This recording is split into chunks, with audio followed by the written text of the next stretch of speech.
Mother Percy, meron po bang ginagawang akbayan to educate the people with regards to yung ano ba ang akbayan, ano yung ginagawa ng akbayan, ano para saan ang akbayan? Kasi in the past administration parang medyo nabugbog yung mga progressive groups and ano. So medyo negative yung connotation ba with regards to yung mga progressive groups. And also to fight red tagging.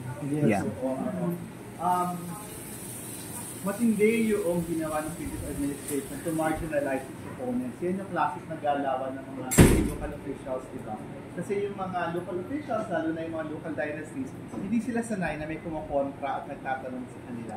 Kaya una nilang ginagawa, pag sa local, diba, mapaalisin, ililiquidate, papatayin, no?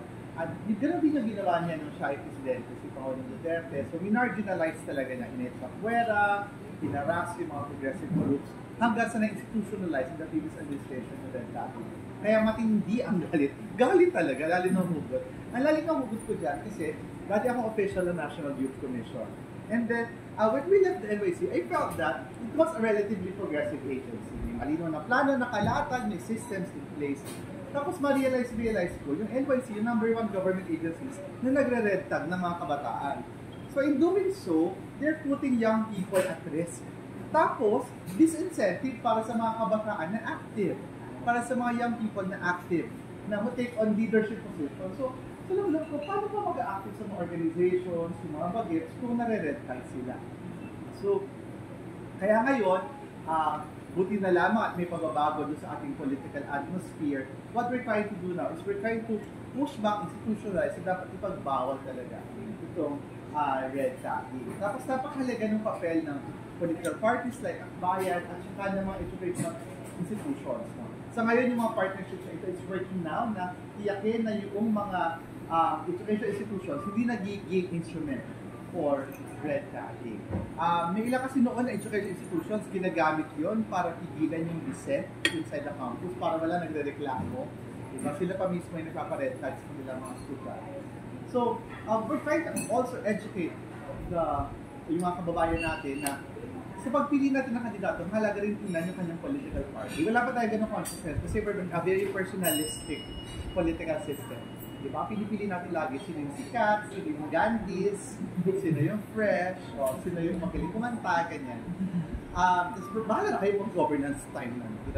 Pero sa dulo, we have to be more conscious na dapat, siyempre madaling sabihin, it should be platform-based politics. And you can only get that when you have strong political parties.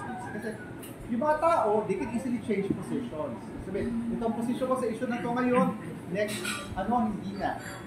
Ito naman natin yan. Pero when you have political parties, ang political parties kasi may malinaw silang ideology, may platform of government, plataforma, at saka principles.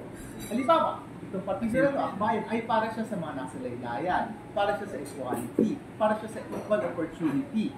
So, ibig sabihin, kung boboto ka ng kandidato na galing sa partido ito, ganyan yung dala niyang platform. And pwede mo singilin yung party kahit wala na yung tao. O yung tinatakbo nyo last time, palpak. So, hindi na namin kayo boboto. And that's the only way that we can modernize yung political system na meron tayo. Pero syempre, mahabang trabaho yan. At pagsisimula siya doon sa mga halaga, mga electoral reforms, kasama dyan yan na usapin kanina about political dynasties.